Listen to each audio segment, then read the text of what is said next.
Hello friends, ഇന്ന് നമ്മൾ കാണാൻ പോകുന്നത് നല്ല ടേസ്റ്റി ആയിട്ടുള്ള ഒരു ചിക്കൻ റോസ്റ്റിൻ്റെ റെസിപ്പിയാണ്. അപ്പോൾ തമ്പനയിലിൽ കാണുന്നത് പോലെ തന്നെ അമ്മയാണ് ഇന്നത്തെ ഈ ഒരു ചിക്കൻ റോസ്റ്റിൻ്റെ റെസിപ്പി നമുക്ക് കാണിച്ചു തരുന്നത്. നല്ല ടേസ്റ്റിയാണിത് കഴിക്കാനായിട്ട്.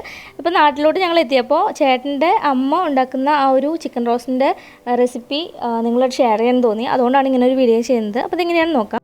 അതിനായിട്ട് 1 കിലോ ചിക്കൻ എടുത്തിട്ടുണ്ട്. അപ്പോൾ ചിക്കൻ നല്ലതുപോലെ കഴുകി വൃത്തിയാക്കിയതിന് ശേഷം അതിലേക്ക് 1.5 ടേബിൾ സ്പൂൺ മുളക് പൊടിയും 1 ടീസ്പൂൺ മഞ്ഞൾപ്പൊടിയും ആവശ്യത്തിന് ഉപ്പും ചേർത്ത് നന്നായി മാരിനേറ്റ് ചെയ്ത് വെക്കണം.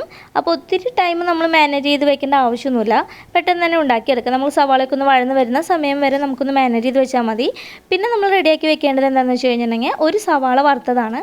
അപ്പോൾ സവാള ചെറിയതായി നുറുക്കിയിട്ട് ഒരു ഗോൾഡൻ കളർ ആകുമ്പോൾ വറുത്ത് കോരി എടുക്കുക. എന്നിട്ട് അതോടെ മാറ്റി വയ്ക്കുക. അതിനുശേഷം സവാള വറുത്തിട്ടുള്ള സെയിം എണ്ണയിലോട്ട് ഒരു 4 ടേബിൾ സ്പൂൺ എണ്ണ ഒഴിച്ചു കൊടുത്തിട്ടുണ്ടായിരുന്നു. അപ്പോൾ അതിലേക്ക് ഒരു കുടം വെളുത്തുള്ളിയും അതുപോലെ ഒരു ചെറിയ പീസ് ഇഞ്ചിയും ചെറുതായി നുറുക്കിയത് ചേർത്ത് കൊടുത്ത് ഒന്ന് മീഡിയം ഫ്ലെയിമിലിട്ടിട്ട് മൂപ്പിച്ചെടുക്കണം. ഇഞ്ചിയും വെളുത്തുള്ളിയൊക്കെ നന്നായിട്ടൊന്ന് മൂത്ത് വരുന്ന സമയത്ത് അതിലേക്ക് 5 പച്ചമുളക് ചെറുതായി നുറുക്കിയതാണ് നമ്മൾ ചേർത്ത് കൊടുക്കുന്നത്. ഇനി എരിവ് കൂടുതൽ വേണമെന്നുണ്ടെങ്കിൽ 1-2 പച്ചമുളകിൻ്റെ എണ്ണം നമുക്ക് കൂട്ടിയെടുക്കാം.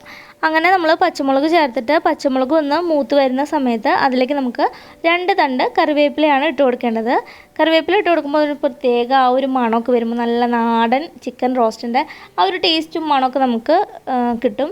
അപ്പോൾ നമ്മൾ കറിവേപ്പില ഇട്ടിട്ട് കറിവേപ്പിലയും ഒന്ന് മൂപ്പിച്ചെടുത്തു. ഇനി നമ്മൾ ചേർത്ത് കൊടുക്കുന്നത് ഒരു 3 സവാളയാണ്. 3 സവാള നമ്മൾ ചെറുതായി നുറുക്കിയത് അതിലേക്ക് ഇട്ട് കൊടുത്തു. എന്നിട്ട് മീഡിയം ടു ഹൈ ഫ്ലെയിമിൽ ഇട്ടിട്ട് നല്ലതുപോലെ നല്ല ട്രാൻസ്പെറൻറ്റ് ആവുന്നത് വരെ നമുക്കിതൊന്ന് വഴറ്റിയെടുക്കണം. ഇപ്പോൾ ഇതാ സവാള നന്നായിട്ട് വഴന്ന് വന്ന് തുടങ്ങിയിട്ടുണ്ട്. അപ്പോൾ സവാള നന്നായിട്ട് വഴന്നാൽ മാത്രമാണ് കേട്ടോ നമ്മുടെ റോസ്റ്റ് നല്ല ടേസ്റ്റി ആയിട്ട് വരിക. അപ്പോൾ സവാള ഒന്ന് നന്നായിട്ട് വാടി കഴിയുമ്പോൾ അതിലേക്ക് ആവശ്യത്തിന് ഉപ്പിട്ട് കൊടുക്കുക. ഉപ്പ് ചേർത്ത് കൊടുത്തിട്ട് വീണ്ടും നന്നായിട്ട് അതൊന്ന് വഴറ്റിയെടുക്കുക. എല്ലാം നന്നായിട്ട് വഴന്ന് വരണം. അപ്പോൾ കണ്ടോ, നന്നായിട്ട് വഴന്ന് ആ വെളിച്ചെണ്ണയൊക്കെ നന്നായിട്ട് ഇങ്ങനെ തെളിഞ്ഞ് വന്നു തുടങ്ങിയിട്ടുണ്ട്. അപ്പോൾ ഈ ഒരു സമയത്ത് നമുക്കതിലേക്ക് ചേർത്ത് കൊടുക്കേണ്ടത് തക്കാളിയാണ്. അപ്പോൾ പലരും തക്കാളി, ഞാൻ ഉൾപ്പെടെ പലരും നമ്മൾ പൊടി ചേർത്തതിന് ശേഷമാണ് തക്കാളി ചേർത്ത് കൊടുക്കാറ്. അപ്പോൾ അങ്ങനെ ചെയ്യുന്നതിനേക്കാളും എനിക്ക് ഒന്നുകൂടി ടേസ്റ്റ് കൂടുതലായി തോന്നിയത് അമ്മ ഉണ്ടാക്കുന്ന ഈ ഒരു മെത്തേഡാണ് കേട്ടോ. അപ്പോൾ നല്ല ടേസ്റ്റി ആയിട്ട് തോന്നിയതുകൊണ്ടാണ് ഞാൻ ഈ ഒരു വീഡിയോ നിങ്ങൾക്ക് ഷെയർ ചെയ്യുന്നത്. നമ്മൾ തക്കാളി ചേർത്ത് കൊടുക്കുമ്പോൾ തക്കാളിയിൽ നിന്ന് നന്നായിട്ട് വെള്ളം ഇറങ്ങി വരും. അപ്പോൾ ആ വെള്ളമൊക്കെ നന്നായിട്ടൊന്ന് വറ്റിച്ച് വീണ്ടും എണ്ണ ഒന്നിങ്ങനെ തെളിഞ്ഞ് വരണം. അതുപോലെ നമ്മുടെ തക്കാളിയൊക്കെ നന്നായിട്ട് വഴന്ന് വരണം. ആ ഒരു സമയം വരെ നമുക്കിത് ഇളക്കി കൊടുത്തിട്ട് വഴറ്റിയെടുക്കാം. ഇപ്പോൾ തക്കാളിയൊക്കെ നന്നായി വഴന്ന് വന്നു. ഇനി തീ ലോ ഫ്ലെയിമിലേക്ക് മാറ്റി അതിലേക്ക് 1 ടീസ്പൂൺ മല്ലിപ്പൊടിയും അതുപോലെ 2 ടീസ്പൂൺ മഞ്ഞൾപ്പൊടിയുമാണ് ചേർത്ത് കൊടുത്തത്. ലോ ഫ്ലെയിമിലിട്ടിട്ട് വേണം പൊടികൾ നമ്മൾ ആഡ് ചെയ്ത് കൊടുക്കാനായിട്ട്, ഇല്ലെങ്കിൽ അത് പെട്ടെന്ന് കരിഞ്ഞു പോകും. മല്ലിപ്പൊടി കൂടുതൽ ചേർത്താലും ആ ഒരു ടേസ്റ്റ് കിട്ടില്ല. അതുകൊണ്ട് മല്ലിപ്പൊടി 1 ടീസ്പൂണും മഞ്ഞൾപ്പൊടി 2 ടീസ്പൂണും ചേർത്ത് കൊടുത്തൊന്ന് മൂപ്പിച്ചെടുക്കുക. അത് രണ്ടും മൂത്ത് വരുന്ന സമയത്ത് അതിലേക്ക് 2 2.5 ടേബിൾ സ്പൂണോളം മുളക് പൊടിയാണ് ചേർത്ത് കൊടുത്തിട്ടുള്ളത്. മുളക് പൊടി നേരത്തെ നമ്മൾ പച്ചമുളക് ചേർക്കുമ്പോൾ പറഞ്ഞ പോലെ തന്നെ എരിവ് കൂടുതൽ വേണ്ടവർക്ക് കൂടുതലും കുറവ് വേണ്ടവർക്ക് കുറച്ചും ചേർത്ത് കൊടുക്കാം കേട്ടോ.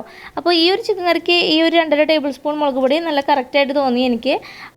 അങ്ങനെ നമ്മുടെ മുളക് പൊടി നന്നായിട്ട് മൂത്ത് വന്നു. ഇനി അതിലേക്ക് ചേർത്ത് കൊടുക്കുന്നത് 1/2 ടീസ്പൂൺ ഗരം മസാല പൗഡറാണ്. ഗരം മസാല പൗഡർ കൂടി ചേർത്തിട്ട് വീണ്ടും നന്നായി ഒന്ന് ചൂടാക്കി എടുക്കുക. അപ്പോൾ എപ്പോഴും പൊടികൾ ചേർത്ത് കൊടുത്തിട്ട് ലോ ഫ്ലെയിമിൽ ഇട്ടിട്ട് വേണം നമ്മൾ ചൂടാക്കി എടുക്കാനായിട്ട്.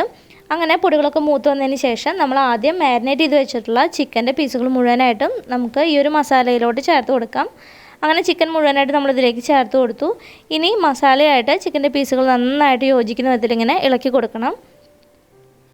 അങ്ങനെ നമ്മൾ ചിക്കനൊക്കെ നന്നായിട്ട് മിക്സ് ചെയ്തെടുത്തിട്ടുണ്ട്. ഇനി ഇതിലേക്ക് നമ്മൾ ഒത്തിരി വെള്ളമൊന്നും ആഡ് ചെയ്ത് കൊടുക്കരുത് കേട്ടോ. വെള്ളം ഒത്തിരി ആഡ് ചെയ്ത് കൊടുത്തു കഴിഞ്ഞിട്ടുണ്ടെങ്കിൽ നമ്മുടെ ചിക്കൻ്റെ ആ ഒരു പെർഫെക്റ്റ് ടേസ്റ്റ് നമുക്ക് കിട്ടില്ല. അപ്പോൾ വളരെ കുറവ് വെള്ളത്തിൽ വേണം നമ്മൾ ഈ ചിക്കൻ വേവിച്ചെടുക്കാനായിട്ട്. അപ്പോൾ ഇതിലിപ്പോൾ അമ്മ വെള്ളമൊന്നും എക്സ്ട്രാ ആഡ് ചെയ്തിട്ടൊന്നുമില്ല. അത് അടച്ചു വെച്ചിട്ട് ഒരു 2-3 മിനിറ്റോളം അടച്ചു വെച്ചിട്ട് ലോ ഫ്ലെയിമിൽ കുക്ക് ചെയ്യാണ് ചെയ്തത്. അതിനുശേഷം വീണ്ടും ഓപ്പൺ ചെയ്തിട്ട് ഒന്ന് ഇളക്കി കൊടുത്തു. അപ്പോൾ വെള്ളം ഒത്തിരി വന്നിട്ടൊന്നുമില്ല, ചെറുതായിട്ട് മാത്രമേ വരുന്നുള്ളൂ. അപ്പോൾ തീരെ ഭയങ്കര ഡ്രൈ ആയിട്ടാണ് ഇരിക്കുന്നതെന്നുണ്ടെങ്കിൽ നിങ്ങൾക്ക് വേണമെന്നുണ്ടെങ്കിൽ കുറച്ച് വെള്ളം ആഡ് ചെയ്ത് കൊടുക്കാം. ഇപ്പോൾ ഇത് കുറച്ച് വെള്ളം വന്നിട്ടുണ്ട്. അമ്മ ഇതിൽ എക്സ്ട്രാ വെള്ളമൊന്നും ആഡ് ചെയ്തിട്ടില്ല കേട്ടോ. ആ ചിക്കനിൽ നിന്ന് ഇറങ്ങിയിട്ടുള്ള വെള്ളം മാത്രമേ ഉള്ളൂ. ആ ഒരു ചാറിൽ കിടന്നിട്ടാണ് നമ്മുടെ ചിക്കൻ വേവിച്ചെടുക്കുന്നത്. അപ്പോൾ ചിക്കൻ നന്നായിട്ട് വെന്ത് വരുന്നത് വരെ നമുക്കിത് ലോ ടു മീഡിയം ഫ്ലെയിമിലിട്ടിട്ട് വേവിച്ചെടുക്കാം. അങ്ങനെ നമ്മുടെ ചിക്കനൊക്കെ നന്നായിട്ട് വെന്ത് വന്നു. ഇനി നമുക്ക് അതിലേക്ക് നമ്മൾ ആദ്യം വറുത്ത് വെച്ചിട്ടുള്ള സവാളയും അതുപോലെ കുറച്ച് കറിവേപ്പില, 1 തണ്ട് കറിവേപ്പിലയും കൂടി ചേർത്തിട്ട് തീ ഓഫ് ചെയ്തിട്ട് ഒരു മൂടി വെച്ച് അടച്ച് വെക്കാം.